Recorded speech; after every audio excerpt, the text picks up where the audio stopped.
Hello मित्रों, चाणक्य संस्थान में आपका स्वागत है। मैं तरुण दादीज आपका स्वागत करता हूं और आज मैं आपके लिए लेकर आया हूं जनरल साइंस, जो कि प्रीवियस ईयर्स पेपर्स पर आधारित है और ये आपके आने वाले एलडीसी और सीईटी दोनों एग्जाम्स में आपको बहुत ज्यादा सपोर्ट करेगी। तो पढ़ते हैं, आज फर्स्ट क्वेश्चन स्टार्ट करते हैं। फर्स्ट क्वेश्चन पहले इंग्लिश में देखिएगा आप। An electric motor converts mechanical energy into electrical energy into mechanical energy, heat energy into mechanical energy, eddy currents energy into mechanical energy. Hindi में पढ़िएगा, एक इलेक्ट्रिक मोटर से रूपांतरण होता है यांत्रिक ऊर्जा का विद्युत ऊर्जा में, विद्युत ऊर्जा का यांत्रिक ऊर्जा में, उष्मा ऊर्जा का यांत्रिक ऊर्जा में व भंवर धाराओं की ऊर्जाओं का यांत्रिक ऊर्जा में। तो ध्यान दीजिएगा, इसका जो सही आंसर है वो है ऑप्शन बी, क्योंकि आप बहुत अच्छे से जानते हैं कि विद्युत मोटर जो होती है उससे आप अधिकतर पानी भरने वो चढ़ाने के लिए काम में लाया जाता है। विद्युत मोटर का अधिकतर आप यूज करेंगे तो पानी भरने और चढ़ने। जब इसको सबसे पहले चलाया जाता है तो इसको सबसे पहले इलेक्ट्रिसिटी दी जाती है, यानी कि इसको विद्युत ऊर्जा दी जाती है। और जब इसको विद्युत ऊर्जा दी जाती है तो इस इलेक्ट्रिसिटी से आप वहां पर यांत्रिक कार्य को संपूर्ण करते हो, यानी कि पानी वगैरह भरते हो। तो इसका मतलब ये एक विद्युत ऊर्जा को यांत्रिक ऊर्जा में बदलता है। अब देखते हैं, इसके साथ के साथ आप कुछ इंपॉर्टेंट भी याद करिएगा। साथ ही साथ आप स्क्रीन पर देखिएगा, जलता हुआ कोयला किस चीज को चेंज करता है? आप ये ध्यान दीजिएगा, ये चेंज करता है रासायनिक ऊर्जा को उष्मीय ऊर्जा में। जलते हुए कोयले के अंदर जो क्रियाएं होती है, जो केमिकल क्रियाएं होती है, जिससे अपने को हीट मिलती है, उष्मा मिलती है, जिससे अपन खाना बना लेते हैं, बहुत सारी चेंजेस कर पाते हैं। और ये सारे के सारे रूपांतरण जो काम करते हैं वो ऊर्जा संरक्षण नियम पर काम करते हैं। जैसे कि आपको पता है कि ऊर्जा को न तो उत्पन्न किया जा सकता है ना ही नष्ट किया जा सकता है, सिर्फ इसको एक रूप से दूसरे रूप में रूपांतरित किया जाता है। ऐसे दूसरे नंबर पर देखिएगा आप, प्रकाश विद्युत सेल में प्रकाश ऊर्जा होती है जिसको विद्युत ऊर्जा में बदला जाता है। ऐसे डायनेमो का जो हिंदी मतलब होता है वो होता है जनरेटर। ध्यान से देखिएगा, डायनेमो का जो मतलब होता है वो होता है जनरेटर। तो जो डायनेमो होता है उसमें आपने शादी ब्याह में जनरेटर लगे हुए देखेंगे जिसमें डीजल डाला जाता है, यानी कि यांत्रिक ऊर्जा को किसमें बदलता है? ये विद्युत ऊर्जा में बदलता है। ऐसे विद्युत मोटर पर ध्यान दीजिएगा, विद्युत मोटर जिसका क्वेश्चन अभी आपसे पूछा गया है वो विद्युत ऊर्जा को यांत्रिक ऊर्जा में बदलता है। ऐसे विद्युत सेल है, जो विद्युत सेल ये है रासायनिक ऊर्जा को विद्युत ऊर्जा में। वैसे आप जानते हैं कि विद्युत सेल के अंदर जो केमिकल्स भरे होते हैं उन केमिकल्स के अंदर केमिकल एनर्जी होती है जिससे अपने को इलेक्ट्रिसिटी मिलती है। आगे बात करते हैं सितार में डोरियां बंधी होती है जिन पर हम जब हाथ चलाते हैं तो वो यांत्रिक ऊर्जा को ध्वनि ऊर्जा में बदलते हैं। लाउड स्पीकर एम्पलीफायर के थ्रू जुड़ा होता है, ध्यान दीजिएगा। तो उससे पहले आपको विद्युत ऊर्जा देनी पड़ती है और उसी विद्युत ऊर्जा को वो ध्वनि ऊर्जा में बदलता है, जिससे लाउड स्पीकर से दूर तक ध्वनि सुनाई देती है। विद्युत बल्ब, इसमें विद्युत ऊर्जा को सबसे पहले विद्युत बल्ब को विद्युत ऊर्जा दी जाती है, जिसके बाद वो प्रकाश देता है या उष्मा देता है। आगे देखिएगा, माइक्रोफोन में पहले हमेशा बोला जाता है हेलो हेलो, तो वो पहले ध्वनि को लेता है और ध्वनि को विद्युत ऊर्जा में बदलता है। ऐसे मोमबत्ती की क्रिया आपने देखी होगी, जिसके अंदर मोम के अंदर जो होती है वो रासायनिक एक एनर्जी होती है जो कि प्रकाश या उष्मा के रूप में हमको रूपांतरित करके देता है। हीटर जो होता है, हीटर आपने देखा होगा, आप रूम हीटर के रूप में यूज करते होंगे, तो जिसमें विद्युत ऊर्जा दी जाती है फिर वो आपको उष्मा देता है, तो ये विद्युत ऊर्जा को उष्मा में बदलता है। सोलर सेल, जो कि आज की जरूरत है, भविष्य में हम सोलर सेल की ओर सोलर सेल की ओर मुड़ रहे हैं। तो ये जो सोलर सेल है ये सूर्य से सौर ऊर्जा लेते हैं और ये फिर विद्युत ऊर्जा में रूपांतरित करते हैं। तो ये इंपॉर्टेंट रूपांतरण है जो कि आपको याद रखना चाहिए। आगे चलते हैं नेक्स्ट क्वेश्चन पर, ध्यान से देखिएगा। Next question, the frequency of direct current is 0, 50, 100, 220। The दिष्ट धारा की आवृत्ति है 0, 50, 100, 220। तो इसका सही आंसर है 0। ध्यान दीजिएगा, यहां पर बोला है दिष्ट धारा यानी कि डायरेक्ट करंट। और करंट दो प्रकार के होते हैं, एक होता है डीसी और एक एसी। तो मैं आपको बता देता हूं कि डीसी जिसको बोलते हैं डायरेक्ट करंट, जो कि बैटरी, सेल, ठीक है, आदि के माध्यम से दिया जाता है। और ध्यान दीजिएगा, एसी अल्टरनेट करंट जिसकी घरों में आपूर्ति होती है, जो कि आप बहुत अच्छे से जानते हैं। और घरों में लगभग आपूर्ति जो होती है वो 220 वोल्ट सप्लाई की होती है। ध्यान से देखिएगा कि जो एसी करंट होता है उसमें फ्रीक्वेंसी का जो फ्लक्चुएशन जो आप कह सकते हैं, जो साइकिल जो होता है वो 2 टाइम्स होता है, यानी कि एसी की जो आवृत्ति होती है वो होती है 50 हर्ट्ज, यानी कि आप कह सकते हैं कि 1 सेकंड में ये 100 टाइम्स अपना रास्ता बदलती है। और डायरेक्ट करंट जिसकी आवृत्ति होती है, ध्यान दीजिए, इसकी आवृत्ति जो होती है वो होती है ए बराबर 0, क्योंकि डायरेक्ट ये किसी भी सिस्टम को प्रोवाइड की जाती है। आगे चलते हैं, नेक्स्ट क्वेश्चन देखिएगा। और मैं आपको एक चीज और बता देता हूं कि ये जो फ्रीक्वेंसी है डिपेंड करती है हर कंट्री पे, क्योंकि हमारे इंडिया में जो मैक्सिमम एसी के लिए जो फ्रीक्वेंसी है वो है 50 हर्ट्ज, और जो विदेशों में जैसे यूएस वगैरह यहाँ पर 60 हर्ट्ज तक इसको यूज किया जाता है। आगे चलते हैं, नेक्स्ट क्वेश्चन देखिएगा। A ray of light is made incident on a concave mirror parallel to its principal axis. After reflection, it will. Option देखिएगा, pass through the center of curvature, move parallel to the principal axis of the mirror, pass through the pole of the mirror, pass through the principal focus. Hindi में पढ़िएगा, प्रकाश की एक किरण एक अवतल दर्पण पर इसकी मुख्य अक्ष के समांतर आपतित की जाती है, तो परावर्तन के पश्चात ये वक्रता केंद्र से गुजरेगी, दर्पण के मुख्य अक्ष के समांतर गति करेगी, दर्पण के ध्रुव से गुजरेगी, मुख्य फोकस से गुजरेगी। तो देखिएगा इसका जो सही आंसर है वो है डी, इसका डी सही आंसर है, वो मुख्य फोकस से गुजरेगी। कैसे, इसको समझिएगा। ये डायग्राम आपके सामने दे रखा है, ये जो डायग्राम है ये एक अवतल दर्पण का डायग्राम है, ध्यान दीजिएगा, ये एक अवतल दर्पण का डायग्राम है। और ध्यान दीजिएगा, इसको मैं कैसे पहचानता हूं कि ये एक अवतल दर्पण है, तो क्योंकि एक तो इसके पीछे लेप हुआ पड़ा है, यानी कि लेप होते ही यानी कि यहाँ पर परावर्तन की घटना होती है, इसलिए इसको दर्पण कहा गया है। दूसरी बात, इसमें जो जो कह सकते हैं आप प्रकाश पुंज है वो अभिसारित हो रहा है, तो अभिसारित होने की वजह से ये एक अवतल दर्पण की तरह कार्य कर रहा है, ये भी आप ध्यान से देखिएगा। और ये ध्यान से देखेंगे तो ये मुख्य अक्ष के अंदर फोकस के समांतर ही फोकस से गुजर रहा है, इसलिए इसका सही आंसर है कि परावर्तन के पश्चात ये मुख्य अक्ष के समांतर गुजरता है फोकस से। ध्यान दीजिएगा, इसके अलावा मैं आपको और चीज बताना चाहता हूं, ये एक अवतल दर्पण है जहां हम, ध्यान दीजिएगा, इसको और आगे बढ़ाता हूं तो मैं यहां पर एक और लेता हूं अनंत, तो इसको बोलते हैं मुख्य अक्ष, इसको बोलते हैं फोकस, इसको बोलते हैं वक्रता केंद्र, और यहां पर मैं मान लेता हूं अनंत। तो ये एक डायग्राम जो टेबल है ये एग्जाम में बहुत ज्यादा आपको सपोर्ट करती है। बच्चों, मैंने आपको इसको क्लास में भी पढ़ाया है, ध्यान से देखिएगा, जो भी बच्चों ने मेरी क्लास ली उसमें ये टेबल मैंने आपको पूरा सिखाया है कि जब वस्तु अनंत पर रखी जाती है, यानी कि अगर शॉर्ट ट्रिक से बताऊं तो आपको, अगर आप इधर से बढ़ोगे तो आप इधर फोकस से अनंत की ओर बढ़ोगे, अगर आप अनंत पे खड़े हो तो आपका जो बनेगा प्रतिबिंब वो फोकस पे बनेगा, जब अनंत और वक्रता केंद्र के बीच आ जाओगे तो ये इधर की ओर बढ़ने लगेगा, फोकस और वक्रता केंद्र पर, और वापस चलते चलते जब आप अनंत पर आ जाओगे तो ये कहां, मतलब अनंत से फोकस पर आ जाओगे तो आपका प्रतिबिंब भी फोकस से कहां चला जाएगा, अनंत पर चलेगा। ध्यान से देखिएगा, जब आप अनंत पर थे तो प्रतिबिंब फोकस पर था, और जब आप फोकस पर चले गए तो आपका प्रतिबिंब भी कहां चला गया, अनंत पर चला गया। और अगर आप ध्यान से देखेंगे इन सभी कंडीशन में एक ही कंडीशन कॉमन है, वह वास्तविक एवं उल्टा। ये वास्तविक एवं उल्टा क्यों बन रहा है, क्योंकि ये एक अभिसारी दर्पण है, ध्यान से देखिएगा। लेकिन जब आप फोकस और मुख्य अक्ष के बीच चले जाते हैं, यानी कि एकदम दर्पण के पास चले जाते हैं, तो आपका जो कुछ हिस्सा है वो दर्पण के पीछे बनता है, इसलिए इसका जो प्रतिबिंब होता है वो आभासी एवं सीधा होता है, ये आप याद रखिएगा। आगे चलते हैं, नेक्स्ट क्वेश्चन देखिएगा, ध्यान से इस पर स्क्रीन पर आप देखिएगा। एक समतुल उत्तल लेंस की वृक्क सतह की वक्रता त्रिज्या 20 सेंटीमीटर है, इस लेंस की वृक्क सतह पर चांदी की पॉलिश की गई है, इस निकाय की पावर क्या होगी। तो इसको ध्यान से देखिएगा। सबसे पहले मैं आपसे एक डायग्राम पर डिस्कशन करना चाहूंगा, इस डायग्राम को आप ध्यान से देखिएगा।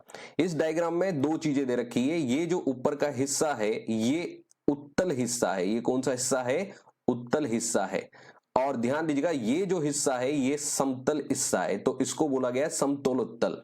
दूसरी बात, इसके समतल हिस्से पर आप ध्यान से देखेंगे तो चांदी का पॉलिश किया गया है, चांदी का लैप किया गया है, यानी कि ये किसकी तरह कार्य कर रहा है, एक दर्पण की तरह कार्य कर रहा है। और जो ऊपर का हिस्सा है ये एक लेंस की तरह कार्य कर रहा है। क्यों, क्योंकि इसमें जो घटना हो रही है ये घटना अपवर्तन की हो रही है, और समतल भाग में जो घटना हो रही है वो परावर्तन की हो रही है, ये आप बड़े आसानी से देखेंगे। तो मैं उत्तल वाले दर्पण के लिए, उत्तल वाले लेंस के लिए फोकस f1 और लेंस क्षमता जो है वो P1 मान लेता हूं, और समतल वाले के लिए F2 और P2, और दोनों के लिए जो कॉमन है वो F और क्षमता जो है वो P मान लेता हूं। अब इस क्वेश्चन को आपको डायरेक्ट अभी हाल फिलहाल ये मैंने सॉल्व किया है एक पेज पर। ये फॉर्मूला आपको याद रखना पड़ेगा। मेरे पास इतना समय नहीं है कि मैं आपको इसको पूरा लेकिन इसके लिए अगर आप पूरा सीखना चाहते हैं कैसे फॉर्मूला बनता है कैसा, तो आप जरूर संस्था को ज्वाइन कीजिए, वहां पर मैं आपको पूरा सिखाऊंगा। तो 1/f equal mu minus 1/r1 minus 1/r2 इसका एक फॉर्मूला है जो कि हम इसकी फोकस दूरी निकालेंगे।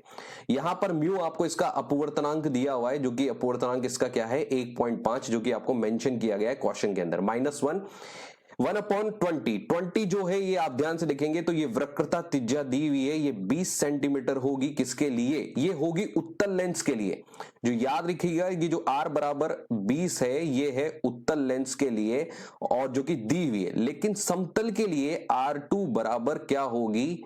इंफिनिटी। क्यों? क्योंकि वो एक क्या है समतल दर्पण है, इसलिए वहां पर जो वक्रता त्रिज्या होगी वहां पर वो क्या होगी? उसकी इंफिनिटी होगी। और उत्तल लेंस की जो वक्रता त्रिज्या है वो क्या है? 20 है।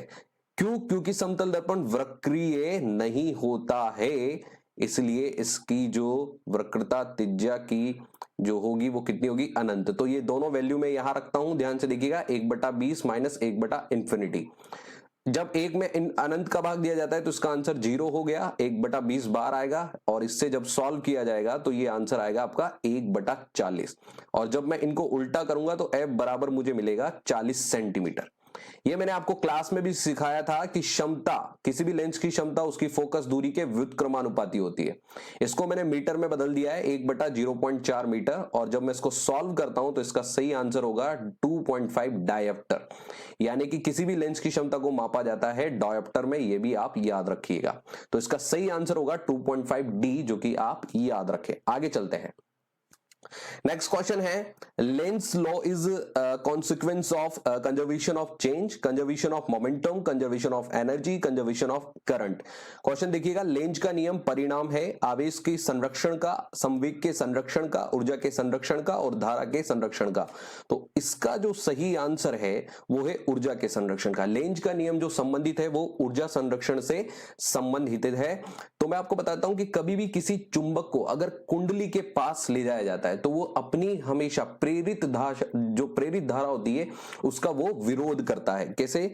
इसको ध्यान से देखिएगा, ध्यान दीजिएगा। प्रेरित धारा की दिशा, अगर आप इसको स्क्रीन पे देखिएगा तो प्रेरित धारा की दिशा सदा ऐसी होती है जो उस कारण का विरोध करती है जिससे वो स्वयं उत्पन्न होती है। इस नियम का प्रतिपादन सन 1833 में हेनरिक लेंज ने किया था, इसलिए इसको लेंज का नियम कहा जाता है। और लेंज का नियम जो है वो ऊर्जा के संरक्षण के नियम पर आधारित है, यानी कि ये ऊर्जा का संरक्षण करता है, यानी कि एक रूप से इसको दूसरे रूप में बदलने का काम करता है। और वैसे भी आप जानते हैं कि समान पोल जो होते हैं, ध्यान दीजिएगा, समान पोल जो होते हैं एक दूसरे को अगर आप देखेंगे तो आकर्षित करते हो, और असमान जो होते हैं एक दूसरे को प्रतिकर्षित करते हैं, जो कि आपको याद रखना है। क्लियर है? आगे चलते हैं। ध्यान दीजिएगा आगे नेक्स्ट क्वेश्चन पर। Which lamp is used as indicator in an electric tester? Sodium lamp, mercury lamp, neon lamp, tungsten lamp. विद्युत टेस्टर में कौन सा लैंप सूचक के रूप में उपयोग किया जाता है? Sodium lamp, mercury lamp, neon lamp, tungsten lamp. तो इसका जो सही आंसर है वो है सोडियम लैंप। टेस्टर आपने बहुत अच्छे से देखा होगा, जब भी घर में अगर आपका कोई परिपथ होता है, अगर उसमें आपको करंट चेक करना होता है तो आप उसमें टेस्टर लगाकर, सॉकेट आपने देखा होगा, उसमें टेस्टर लगाकर चेक करते हैं कि यार इसमें करंट आ रहा है या नहीं आ रहा है। ये उसी टेस्टर की बात की जा रही है। उस टेस्टर में जो लैंप होता है वो सोडियम लैंप लगा होता है। ध्यान दीजिएगा, इसके अंदर जो लैंप लगा होता है वो सोडियम लैंप लगा होता है। और ध्यान दीजिएगा और इसको समझते हैं। निम्न दाब, इसको देखिएगा, निम्न दाब सोडियम वाष्प लैंप पीला प्रकाश एक ही तरंग लंबाई 5980 डिग्री एंगस्ट्रॉम पर प्रदान करता है। सोडियम वाष्प लैंप की दक्षता 50 ल्यूमन पर वॉट होती है। इस लैंप में डिस्चार्ज ट्यूब होती है जो कि ग्लास के स्पेशल कंपोजिशन से बनाई जाती है, जो कि विद्युत निःसरण के उच्च तापमान 300 डिग्री सी को सह सकती है। ये निःसरण ट्यूब एक आउटर ट्यूब से घिरी होती है। निःसरण ट्यूब में थोड़ी सी मात्रा में धात्विक सोडियम तथा थोड़ी मात्रा में नियोन गैस भरी जाती है। याद रहे कि इसमें जो थोड़ी सी मात्रा में होती है वो नियोन गैस और थोड़ी सी मात्रा में इसमें सोडियम गैस भरी जाती है, ये आप याद रखना। धात्विक सोडियम, मतलब सॉरी, थोड़ी सी मात्रा में इसमें जो भरी जाती है वो धात्विक सोडियम, गैस नहीं, सॉरी, धात्विक सोडियम भरी जाती है। और दूसरा नियोन गैस, नियोन गैस आप बहुत अच्छे से जानते होंगे, जिसको एक अक्रिय गैस कहा जाता है। आगे चलते हैं नेक्स्ट क्वेश्चन पर। The unit of rate of flow of electric charge, इसका सही आंसर है वोल्ट। ऑप्शन सुनिएगा, वोल्ट, महो, एम्पियर, ओम। इलेक्ट्रिक आवेश के प्रवाह की दर का मात्रक है वोल्ट, महो, एम्पियर, ओम। तो इसका सही आंसर है एम्पियर। आवेश प्रवाह की दर को आप बहुत अच्छे से जानते हैं, क्या कहते हैं, विद्युत धारा। और विद्युत धारा का जो मात्रक है वो है एम्पियर, ये आप याद रखें। देखिएगा, हम बात कर रहे हैं इलेक्ट्रिसिटी की, तो इलेक्ट्रिसिटी में ऐसा कहते हैं कि 4 ही मात्रक सबसे ज्यादा इंपॉर्टेंट होते हैं, वोल्ट, एम्पियर, ओम और वॉट। ये किससे संबंधित होते हैं ये भी अपन बात करते हैं। वोल्ट आप बहुत अच्छे से जानते होंगे, जिसको वोल्टेज कहा जाता है, ध्यान से सुनिएगा, वोल्टेज जिसको कहा जाता है विद्युत विभव। अनंत से किसी धन आवेश को ले जाने में किया गया कार्य विद्युत विभव कहलाता है, जो कि V बराबर आप बहुत अच्छे से भी जानते हैं W/Q होता है। करंट, जो कि आप बहुत अच्छे से जानते होंगे, आवेश प्रवाह की दर को विद्युत धारा कहते हैं, जो कि I = Q/T होता है।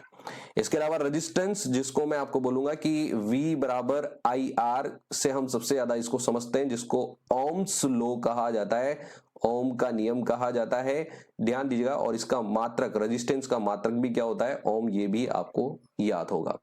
कंडक्टेंस मैं आपको बोलूंगा ये थोड़ा सा हाई लेवल पे आता है, लेकिन कंडक्शन इंडक्टेंस का भी आप याद रखें कि इसका मो होता है और इंडक्टेंस का होता है हेनरी। इनको रिप्रेजेंट किया जाता है, ध्यान दीजिए, G से, और इसको रिप्रेजेंट किया जाता है L से। लेकिन शक्ति आपको याद रखना चाहिए, शक्ति जिसका मात्रक होता है, मतलब जिसका मात्रक जो होता है वो वॉट होता है, जिसको W से रिप्रेजेंट किया जाता है, जो कि आप बहुत अच्छे से भी जानते होंगे कि किसी समय में किया गया कार्य क्या कहलाता है, शक्ति कहलाता है, जिसको P से डिनोटेड किया जाता है। और ये आप अगर आगे जाते जाएंगे तो इसको P = I² R से भी निकाला जाता है। आगे देखिएगा, कैपेसिटेंस, जो कि कैपेसिटर के द्वारा निकाला जाता है, जिसका फॉर्मूला होता है C = Q/E, ये भी आप याद रख सकते हैं। तो ये थे इंपॉर्टेंट फॉर्मूलाज जो कि इलेक्ट्रिसिटी से डिपेंडेंट होते हैं, इलेक्ट्रिसिटी पर डिपेंडेंट होते हैं। आगे देखिएगा, ध्यान दीजिएगा, नेक्स्ट क्वेश्चन जो है, when white light is incident on a green leaf, the green color is mostly absorbed by the leaf, the green color is mostly reflected by the leaf, all the colors except green are reflected by the leaf, all the colors are equally absorbed by the leaf। ध्यान से देखिएगा, हिंदी में, जब हरी पत्ती पर सफेद प्रकाश आपतित होता है, पत्ती के द्वारा मुख्य रूप से हरा रंग अवशोषित होता है, पत्ती के मुख्य रूप से हरा रंग परावर्तित होता है, पत्ती के द्वारा हरे रंग के अतिरिक्त अन्य सभी रंग परावर्तित होते हैं, पत्ती के द्वारा सभी रंगों का अवशोषण समान रूप से होता है। तो ध्यान दीजिएगा, इसका जो सही आंसर है, पत्ती के द्वारा मुख्य, बी इसका सही है, मुख्य रूप से हरा रंग परावर्तित होता है। देखिएगा, आप बहुत अच्छे से जानते हैं कि पत्तियां जो होती है वो हरे रंग की होती है, और वो सिर्फ और सिर्फ जो परावर्तित करती है वो हरे रंग को परावर्तित करती है, इसलिए पत्तियां हमको हरी दिखाई देती है। इसको समझते हैं कैसे, आप बहुत अच्छे से जानते हैं कि प्रकाश जो आप जानते हैं, सफेद प्रकाश, श्वेत प्रकाश जो आप बहुत अच्छे से जानते हैं, उसमें 7 रंग होते हैं। श्वेत प्रकाश में 7 रंग होते हैं। जब ये प्रिज्म से गुजरता है तो ये 7 रंग जो होते हैं, इसको हम विबग्योर कहते हैं। ये भी आप बहुत अच्छे से जानते हैं, इसको बोलते हैं विबग्योर। अगर स्क्रीन पर देखेंगे आप तो violet, indigo, blue, green, yellow, orange, red कहा जाता है। अगर मैं आपसे बोलूं, अगर आप इधर की ओर बढ़ते हो तो इधर की ओर बढ़ने पर इनकी फ्रिक्वेंसी बढ़ती है, और इधर की ओर बढ़ने पर इनकी तरंग दैर्ध्य बढ़ती है। ये भी आप याद रख सकते हैं, यानी कि सबसे ज्यादा आवृत्ति वायलेट की होती है और सबसे ज्यादा तरंग दैर्ध्य रेड की होती है।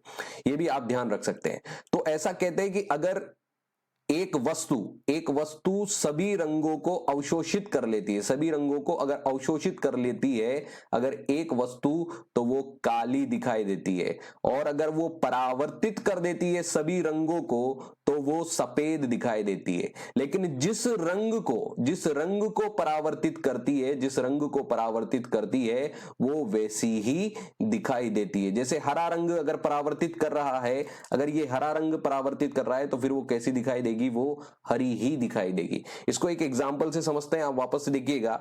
ये प्रकाश के 7 रंग आते हैं, लेकिन ये किस रंग को परावर्तित कर रही है? ओनली लाल रंग को परावर्तित कर रही है, इसलिए हमें एप्पल कैसा दिखाई देता है? लाल रंग का दिखाई देता है। इस क्वेश्चन का यह आंसर सही होगा। आगे चलते हैं, देखिएगा नेक्स्ट क्वेश्चन।